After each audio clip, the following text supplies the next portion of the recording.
Hello दोस्तों। तो कैसे हैं आप लोग? उम्मीद करते हैं अच्छे होंगे। आपके लिए फिर से एक डरावनी कहानी लेके आ चुका हूँ।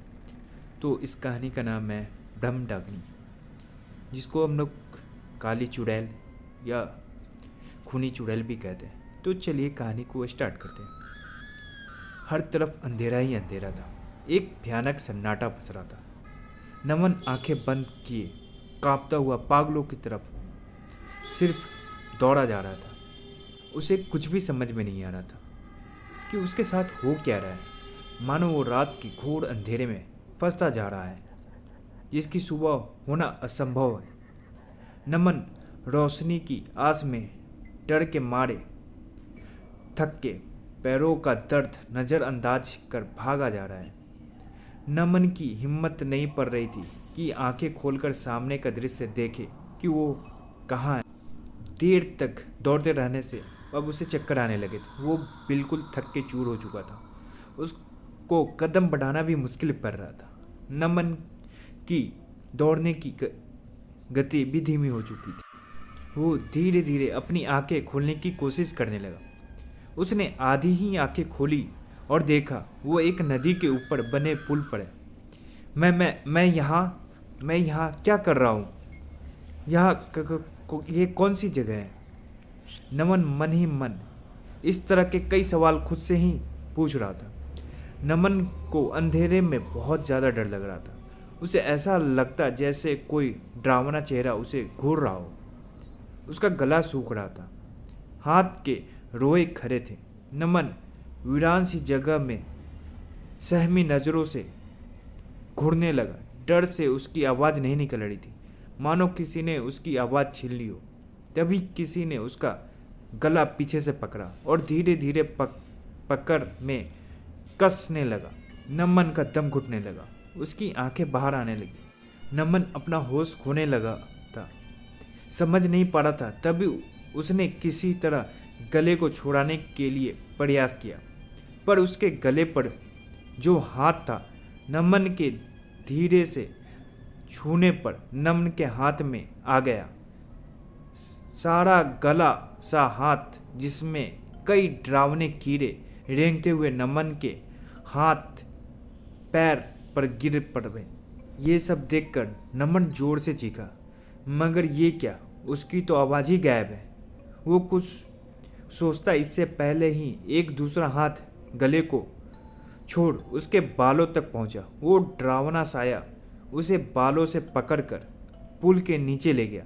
नीचे कई तरह के अजीब कीचड़ से सने लोग ढोल पीट रहे थे, जिसके कपड़े जहाँ तहाँ से जले हुए थे। उन अजीब लोगों का चेहरा सफ़ेद फूली हुई लाश सा दिख रहा था। वो लोग वहाँ पर दाह संस्कार के लिए जल रहे इंसान को निकालकर उसका मांस खा रहे थे। नमन उन सब को सदमे से देख रहा था। तभी उन लोगों की नज़र नमन पर पड़ी। वो लोग धीरे धीरे नमन की तरफ बढ़ने लगे। नमन पैर पीछे खींचने लगा।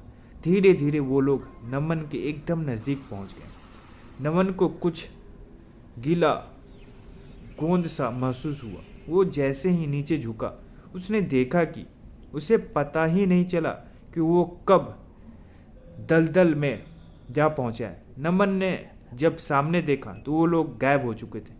नमन अब अपनी जगह से हिल भी नहीं पा रहा था।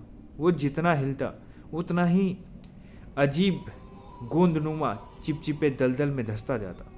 तभी उसके पीछे एक औरत, जिसके बदन की चमड़ी सड़ चुकी थी, उसके बाल जहाँ तहाँ से मांस सहित उखड़े हुए थे, उसकी दोनों आंखें गायब थी। वो बहुत डरावनी लग रही थी। वो नमन के सर पर हाथ रख उसे दलदल में डुबाने लगी। नमन डूबने ही वाला था कि वो जोर से चीखा। तभी नमन की आंखें खुली। वो सपना देख रहा था। अब नमन एक डरावने सपने से अचानक जाग चुका था और कुछ खुद से ही गांव वालों की कही बात बड़बड़ा रहा था। अब आगे बिहार के वैशाली जिले के छोटे से गांव से 26 वर्षीय पतला लंबा आकर्षक व्यक्ति वाला नमन अपने काम के प्रति बहुत जागरूक और खुले व्यक्ति का इंसान था। वो भूत और भगवान में बिल्कुल विश्वास नहीं रखता था। ये धारणा उसकी तब बनी जब उसके पिता की आतंकवादियों ने मुठभेड़ में हत्या कर दी। उसके पिता एक आस्तिक थे, भगवान में बहुत आस्था थी उनकी, और नमन को भी भगवान की गाथा सुनते थे। नन्हे नमन का तब अटूट विश्वास टूट गया भक्ति से। उसे लगता था कि मीरा की तरह उसके बुलाने पर भी भगवान आएंगे, उसके पिता को ढूंढकर उसके सामने ला देंगे। पर ऐसा कुछ हुआ नहीं। सारी दुआ बेकार गई और नमन के पिता की मृत्यु नमन की बालपन में ही हो गया, जिसकी लाश काफ़ी मशक्क़त के बाद भी किसी को बरामद नहीं हुई। इसका उस पर काफ़ी बुरा असर पड़ा। नमन ने ठान लिया कि वो अफसर बनेगा और अपराधी को जरूर पकड़ेगा। नमन अपनी माँ के साथ अकेला रह गया। नमन का बचपन काफ़ी मुश्किल हालातों से बीता था। उसने ट्यूशन पढ़ाकर पार्ट टाइम कर खुद की पढ़ाई पूरी की। बात को 15 साल बीत चुके थे। नमन अब एक एसपी नमन दीक्षित बन चुका था। नमन पटना में 4 वर्षों से पोस्टेड था।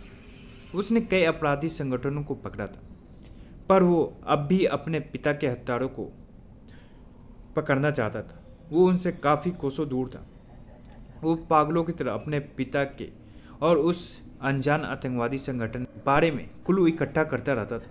2 दिन पहले ही नमन की पोस्टिंग नेपाल के बॉर्डर से सटे बिहार के पश्चिम चंपारण के वाल्मीकि नगर में हुई थी। यहाँ लगातार लोगों एवं छोटी बच्चियों की गायब होने एवं महिलाओं के मानसिक संतुलन बिगड़ने के मामले आ रहे थे। वाल्मीकि नगर खूबसूरत वादियों वाला, तरह तरह के वन्य जीव, खूबसूरत जंगल होने से टूरिस्ट प्लेस बन चुका था। हिंदू धर्म के अनुसार मान्यता है कि राम का सीता के त्याग के बाद माता सीता यहीं शरणार्थी हुई थी। यहाँ आश्रम के साथ ही कई तरह के स्थल भी हैं, पर बढ़ते मामलों की वजह से लोग में दहशत का माहौल था। यहाँ पे लोगों के मन में अजीब अजीब से धारणाएं बस चुकी थी। कोई इसे टोना टोटका कहता तो कोई बुरी शक्तियों का कारनामा। कई ग्रामीणों ने उत्थान से छूटे ने जंगली जानवर द्वारा लोगों के खा जाने की आशंका जताई। तभी पुलिस की एक टीम ने काफ़ी सोच विचार कर एसपी नमन की पोस्टिंग के मामले की गंभीरता से जांच के लिए पर्यावरण विभाग में चंपारण के वाल्मीकि नगर में दे दी। जब गांव वासियों को पता चला कि एसपी नमन दीक्षित वहां की जांच के लिए आएंगे, तो उन्होंने खास नमन के लिए एक चिट्ठी लिखकर भेजी, जो सिर्फ ऑफिस से आने के बाद शाम को उसके घर पर पहुंची। नमन ने चिट्ठी पढ़ी, जिसमें लोगों ने जितनी भी घटनाएं हो रही थी उसके बारे में ब्रह्म डाकिनी को जिम्मेदार ठहराया। ब्रह्म डाकिनी मीन्स चुड़ैल, और नमन को सतर्क होने की हिदायत दी, क्योंकि उनके हिसाब से डाकिनी ने ही नमन को यहाँ आने के लिए मजबूर किया। नमन खुद में बड़बड़ा रहा था, क्या ऐसन भी होता है? कहीं बताइए। अच्छा मजाक है। नमन हल्की मुस्कान लिए खत को घूरे जा रहा था। तभी अचानक किसी का हाथ नमन के कंधे पर आया। नमन चौंक कर पीछे घूमा। पीछे नमन की माँ थी। नमन एक लंबी सांस लिए खत को छिपाते हुए हाथ पीछे कर ड्रॉर में रख देता है, हंसते हुए, माँ तुम भी ना, मुझे हार्ट अटैक आ जाता अभी। माँ तभी चिढ़ते हुए, तू भी ना बबुआ कुछ भी बोलता रहता है, ऐसा बोला तो कभी बतियाएंगे नहीं तुमसे, समझे कि नहीं। तभी माँ की शिकायत शुरू हो जाती है नमन से। नमन की माँ बहुत दुखी थी पोस्टिंग को लेकर, पर नमन ने उन्हें समझाया कि माँ ये ड्यूटी है और मैं तेरा बहादुर बेटा हूँ, मुझे कुछ नहीं होगा। वहाँ के लोग का प्रॉब्लम में उन्हें ऐसे छोड़कर हम घर में आराम कैसे कर सकते? ये तनिको अच्छी बात नहीं है। माँ तू ही तो कहती है लाचारों की सेवा करना चाहिए। तभी माँ रुआसे स्वर में कहती है, बातें बनाना तो तोड़ा से सीखे कोई। कितनी बार कहें तुमरे बगैर हमारा अकेले मन नहीं लगता है। जहाँ जाया कर हमको भी साथ ले जाया कर। शादी कर ले, कम से कम घर तो काटने को नहीं दौड़ेगा हमको। जितने रिश्ते लाए हैं तुमको उन्हें देखने की फुर्सत भी नहीं है। नमन, माँ हम मिशन पर रहते हैं, वहाँ जान का खतरा रहता है। तुमको कहीं कुछ हो गया तो हम पापा को तो खो चुके हैं, तुमको नहीं खोना चाहते। तुम्हारे सिवा मेरा है ही कौन। तभी दोनों गले मिलते हैं और रात का खाना खाकर सो जाते हैं। उसी रात नमन को अजीब सपना आता है जिसमें वो खुद को पुल पर पाता है और कई और उसे दलदल में खींच रही थी। ऐसी डरावने सपने से वो चीख कर तुरंत जाग जाता। नमन का बदन पूरा पसीने से लथपथ था। उसकी धड़कन बहुत तेज चल रही थी। उसे समझ में नहीं आ रहा था उसने जो डरावना दृश्य देखा उसका क्या मतलब था, पर उसने ज़्यादा ध्यान नहीं दिया। एक बुरा सपना समझकर भूल गया। तभी नमन ने फ़ोन की तरफ देखा। सुबह के 3 बज रहे थे। उसने फ्रिज से पानी निकाल कर पिया, एक सिगरेट पी जो अक्सर वो बेचैन या परेशानी होने पर पीता था, फिर सो गया। सुबह होती नमन माँ से विदा लेकर पश्चिम चंपारण के वाल्मीकि नगर के लिए निकल चुका था। सफ़र लंबा था। नमन अपनी जीप में एक ही बात सोच रहा था। उसने कई केस सॉल्व किए, मगर पता नहीं वो अपने पिता के हत्यारों तक पहुंच पाएगा या नहीं। यही सब सोचते हुए नमन ने आधे से ज़्यादा सफ़र तय कर लिया। नमन अब वाल्मीकि नगर के निकट आ चुका था। खूबसूरत वादियाँ और जंगल से घिरा छोटा सा सुंदर गांव, जिसकी प्राकृतिक सुंदरता एवं उद्यान देखने सालों भर लोग आते रहते हैं। नमन इनकी खूबसूरती में खोने लगा। शाम होने को थी। नमन ने गाड़ी ड्राइव कर कर थक चुका था। वो अब उसी जंगल के पास पहुंच चुका था जहां से लोग गायब हो रहे थे। उसने फ्रेश होने के लिए जंगल को क्रॉस करते वक्त गाड़ी को रोकी और सिगरेट पीने लगा। शाम होने वाली थी, बरसात का मौसम था तो जंगल में कोहरे भरने लगे थे। तभी नमन ने गाड़ी के शीशे में गौर किया कि एक औरत काले कपड़ों में चेहरे को पूरी तरह कवर किए नमन को ही घूरे जा रही थी। उसकी आंखें किसी जंगली जानवर की तरह चमक रही थी। नमन उसे देखने जंगल की तरफ मुड़ा, पर वहाँ कोई नहीं था।